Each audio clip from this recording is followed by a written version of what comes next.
हरे कृष्णा, राधे राधे। जय हो बृहस्पति देव की। आज इस वीडियो में सुनेंगे संपूर्ण बृहस्पतिवार व्रत कथा। इस कथा को अंत तक सुनना, तभी इसमें व्रत का पूर्ण फल प्राप्त होता है।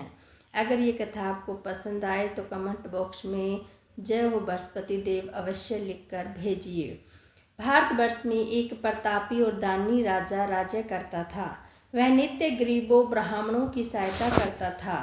यह बात उसकी रानी को अच्छी नहीं लगती थी।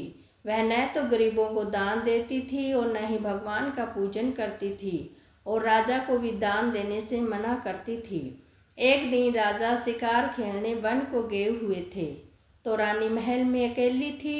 उसी समय बृहस्पति देव साधु भेष में राजा के महल में भिक्षा लेने के लिए गए और भिक्षा मांगी। रानी ने भिक्षा देने से इनकार किया और कहा, हे साधु महाराज, मैं तो दान पुण्य से तंग आ गई हूँ। मेरा पति सारा धन लुटाता रहता है। मेरी इच्छा है कि हमारा धन नष्ट हो जाए, फिर न रहेगा बांस तो न बचेगी बांसुरी। साधु ने कहा, देवी तुम तो बड़ी विचित्र हो। धन संतान से सभी चाहते हैं, पुत्र और लक्ष्मी पापी के घर भी होनी चाहिए। यदि तुम्हारे पास अधिक धन है तो भूखों को भोजन दो, प्यासों को के लिए प्याऊ बनाओ और मुसाफिरों के लिए धर्मशालाएं खुलवाओ। जो निर्धन अपनी कुंवारी कन्या का विवाह नहीं कर सकते, उनका विवाह करा दो।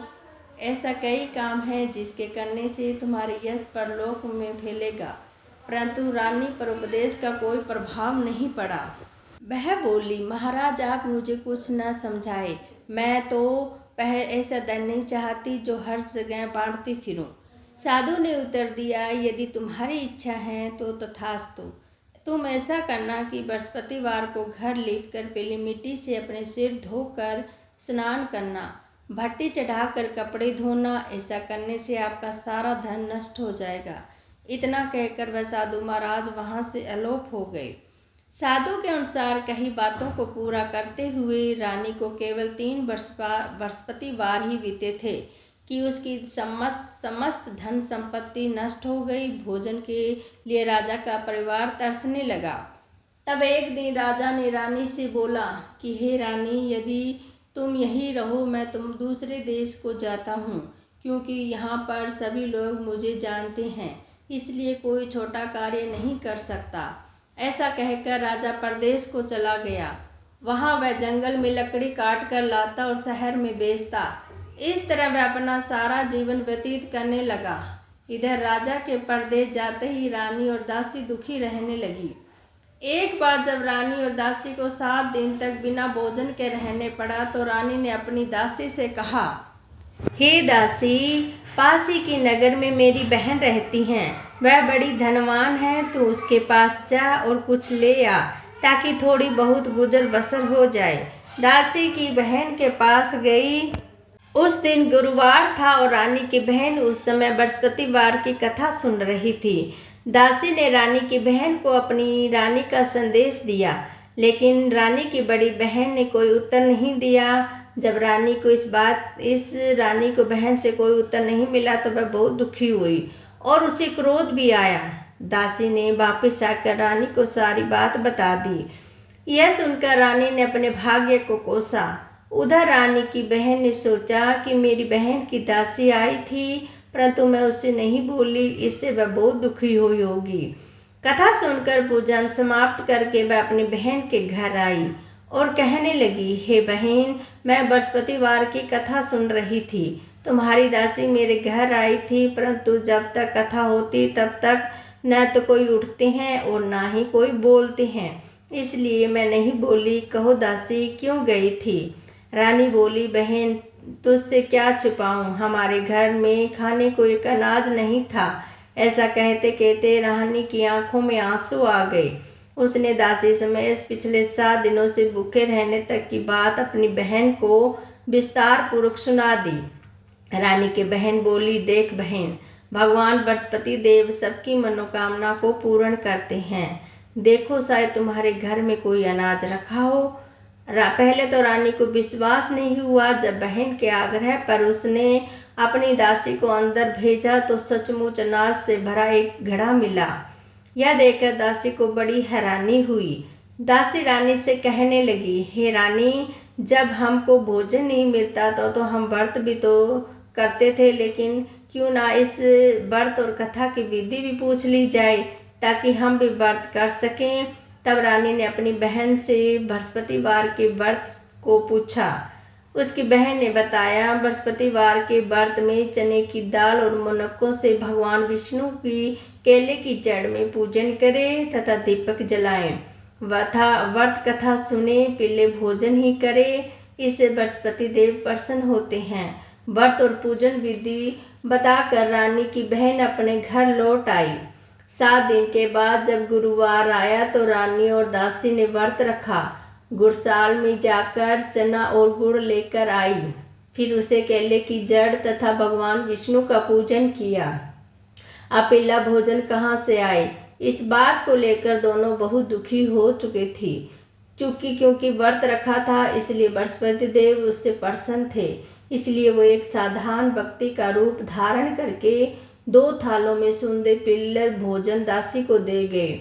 भोजन पाकर दासी प्रसन्न हुई और फिर रानी के साथ मिलकर भोजन ग्रहण किया। उसके बाद वे सभी गुरुवार का व्रत और पूजन करने लगी। बृहस्पति भगवान की कृपा से उनके पास फिर से धन संपत्ति आ गई, परंतु रानी फिर से पहले की तरह आलस्य करने लगी।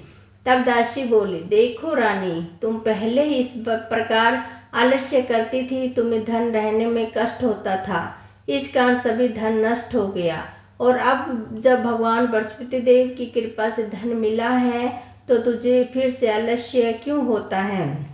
रानी को समझाते हुए दासी कहती हैं कि बड़ी मुसीबतों के बाद हमने ये धन पाया है, इसलिए हमें दान पुण्य करना चाहिए, भूखे मनुष्य को भोजन कराना चाहिए और धन को शुभ कार्यों में लगाना चाहिए, जिससे तुम्हारे कुल का यश बढ़ेगा, सर्व की प्राप्ति होगी, पितर प्रसन्न होंगे। दासी की बात मानकर रानी अपना धन शुभ कार्यों में खर्च करने लगी, जिससे पूरे नगर में उसका यश फैलने लगा। बृहस्पति व्रत कथा के बाद श्रद्धा के साथ आरती की जानी चाहिए। इसके बाद प्रसाद बांटकर उसे ग्रहण भी करना चाहिए। एक दिन राजा दुखी होकर जंगल में एक पेड़ के नीचे आसन जमाकर बैठ गया। वह अपनी दशा को याद करके व्याकुल होने लगा। बृहस्पतिवार का दिन था। एक उसने देखा कि निर्जन वन में एक साधु प्रकट हुए। वह साधु भेष में स्वयं बृहस्पति देवता थे। लकड़हारे के सामने आकर बोले, हे लकड़हारे, इस सुनसान जंगल में तू चिंता मगन में क्यों बैठा है। लकड़हारे ने दोनों हाथ जोड़कर प्रणाम किया और उत्तर दिया, महात्मा जी, आप सब कुछ जानते हैं, मैं क्या कहूँ। यह कहकर रोने लगा और साधु को अपनी आत्म कथा सुनाई। महात्मा जी ने कहा, तुम्हारी स्त्री ने बृहस्पति देव के दिन बृहस्पति भगवान का निरादर किया है, जिसके कारण रुष्ट होकर तूने तुम्हारी यह दशा कर दी है। अब तुम चिंता को दूर करके मेरे कहने पर चलो तो मैं तुम्हारे सब कष्ट दूर हो जाएंगे और भगवान पहले से भी अधिक संपत्ति देंगे। तुम बृहस्पति के दिन कथा किया करो, 2 पैसे के चने मुनक्के लाकर उसका प्रसाद बनाओ और शुद्ध जल से लोटे में शक्कर मिलाकर अमृत तैयार करो। कथा के पश्चात अपने सारे परिवार, सुनने वाले प्रेमियों में अमृत प्रसाद बांटकर आप भी ग्रहण करो। ऐसा करने से भगवान तुम्हारी सभी मनोकामना पूर्ण करेंगे। साधु के ऐसे वचन सुनकर लकड़हारा बोला, हे प्रभु, मुझे लकड़ी बेचकर इतना पैसा नहीं मिलता जिसे भोजन के उपरांत कुछ बचा सकूं। मैं रात्रि में अपनी स्त्री को व्याकुल देखा है, मेरे कुछ भी नहीं जिससे मैं उनकी खबर मांग सकूं। साधु ने कहा, हे लकड़हारे, तुम किसी बात की चिंता मत करो। बृहस्पति के दिन तुम रोजाना की तरह लकड़ियां शहर लेकर जाओ। तुमको रोज से दुगना धन प्राप्त होगा, जिससे तुम भली भांति भोजन कर लोगे और बृहस्पति देव की पूजा का सामान भी आ जाएगा। इतना कहकर साधु अंतर ध्यान हो गए। धीरे धीरे समय व्यतीत होने पर फिर वह बृहस्पतिवार का दिन आया। लकड़हारा जंगल में लकड़ी काटकर किसी शहर में बेचने गया। उसे उस दिन से भी अधिक पैसा मिला। राजा ने चना गुड़ आदि लाकर गुरुवार को व्रत किया। उसी दिन से उसके सभी क्लेश दूर हो गए। परंतु जब दोबारा गुरुवार का दिन आया तो बृहस्पति का व्रत करना भूल गया। इस कारण बृहस्पति देव उसको नाराज हो गए। उसी दिन उस नगर के राजा ने विशाल यज्ञ का आयोजन किया था और शहर में घोषणा करा दी थी कि कोई भी मनुष्य अपने घर में भोजन ना बनाए, ना आग जलावे, समस्त जनता मेरे यहाँ भोजन करने आवे। इस आज्ञा को जो नहीं मानेगा उसे फांसी की सजा दी जाएगी। इसी तरह की घोषणा संपूर्ण नगर में करवा दी गई। राजा की आज्ञा के अनुसार शहर के सभी लोग भोजन करने के लिए गए, लेकिन लकड़हारा कुछ देर से पहुंचा, इसलिए राजा उसको अपने साथ घर ले गए और ले जाकर भोजन करा रहे थे तो रानी की दृष्टि उस खूंटी पर पड़ी जिस पर उसका हार लटका हुआ था। वह वहां पर दिखाई नहीं दिया। रानी ने निश्चय किया कि मेरा हार इस मनुष्य ने चुरा लिया है। उसी समय सिपाहियों को बुलाकर उसको कारागार में डला दिया। जब लकड़हारा कारागार में पड़ गया और बहुत दुखी होकर विचार करने लगा कि न जाने कौन से पूर्व जन्म के कर्म से मुझे यह दुख प्राप्त हुआ है, और उसी साधु को याद करने लगा जो कि जंगल में मिला था।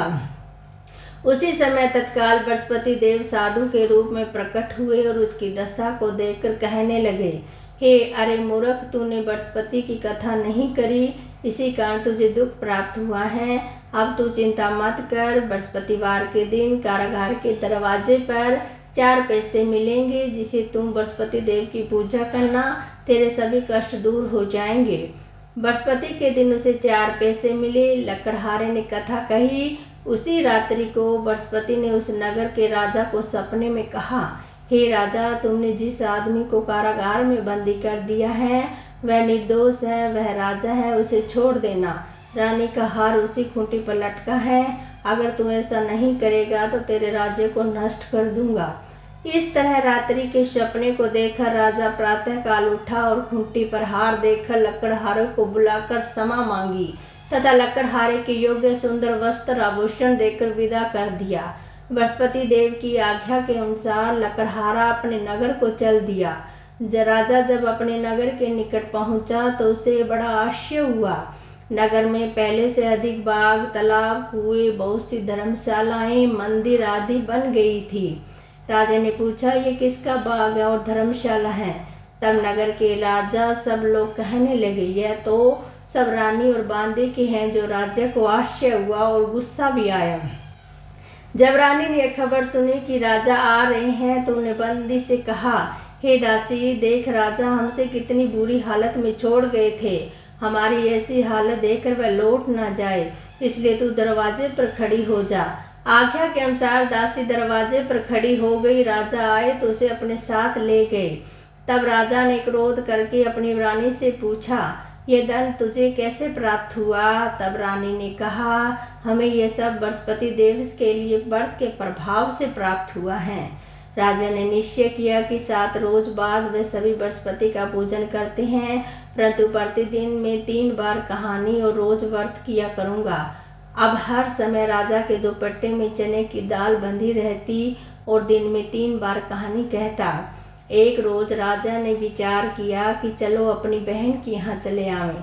इस तरह निश्चय करके राजा घोड़े पर सवार हो अपनी बहन के यहाँ चलने लगा। मार्ग में उसे देखा कि कुछ आदमी एक मुर्दे को लिए जा रहे हैं। उन्हें रोककर राजा कहने लगा, अरे भाइयों, मेरे बृहस्पति देव की कथा सुन लो। वे बोले, लो, हमारा तो आदमी मर गया और इसको पड़ी ये कथा की। परंतु कुछ आदमी बोले, अच्छा कहो, हम तुम्हारी कथा भी सुन लेंगे। राजा ने दाल निकाली। जब कथा आधी हुई कि मुर्दा हिलने लगा और कथा समाप्त हो गई तो राम राम करके मनुष्य उठकर खड़ा हो गया। आगे मार्ग में उसे किसान खेत में हल चलाता मिला। राजा ने उसे देखा और उससे बोला, अरे भैया, तुम मेरी बृहस्पतिवार की कथा सुन लो। किसान बोला, जब तक मैं तेरी कथा सुनूंगा तब तक 4 हरिया जोत लूंगा। जा अपनी कथा किसी और को सुनाना।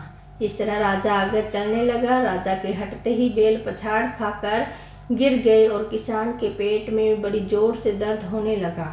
उस समय उसकी माँ रोटी लेकर आई। उसने जब यह देखा तो अपने पुत्र से सब हाल पूछा और बेटे ने सभी हाल कह दिया। तो बुढ़िया दौड़ी दौड़ी उस घुड़सवार के पास आई और उससे बोली कि मैं तेरी कथा सुनूंगी तो अपनी कथा मेरे खेत में चलकर कहना। राजा ने बुढ़िया की खेत में जाकर कथा कही, जिसके सुनते ही बैल उठ खड़े हुए। किसान के पेट का दर्द भी बंद हो गया। राजा अपनी बहन के घर पहुंचा। बहन ने राजा को खूब मेहमानी की। दूसरे रोज प्रातःकाल राजा जगा तो उसने देखा कि सब लोग भोजन कर रहे हैं। राजा ने अपनी बहन से कहा, ऐसा कोई मनुष्य है जिसने भोजन नहीं किया, वो मेरी बृहस्पतिवार की कथा सुन ले। बहन बोली, हे भैया, यह देश ऐसा है कि पहले यहाँ लोग भोजन करते हैं और बाद में अन्य काम करते हैं। अगर कोई पड़ोस में हो तो देखाऊं। वह ऐसा कहकर देखने चली गई, परंतु उसे कोई व्यक्ति नहीं मिला जिसे भोजन न किया हो। अतः वह कुम्हार के घर गई, जिसका लड़का बीमार था। उसे मालूम हुआ कि यहाँ तीन रोज से किसी ने भोजन नहीं किया है। रानी ने अपने भैया को कथा सुनाने के लिए कुम्हार से कहा।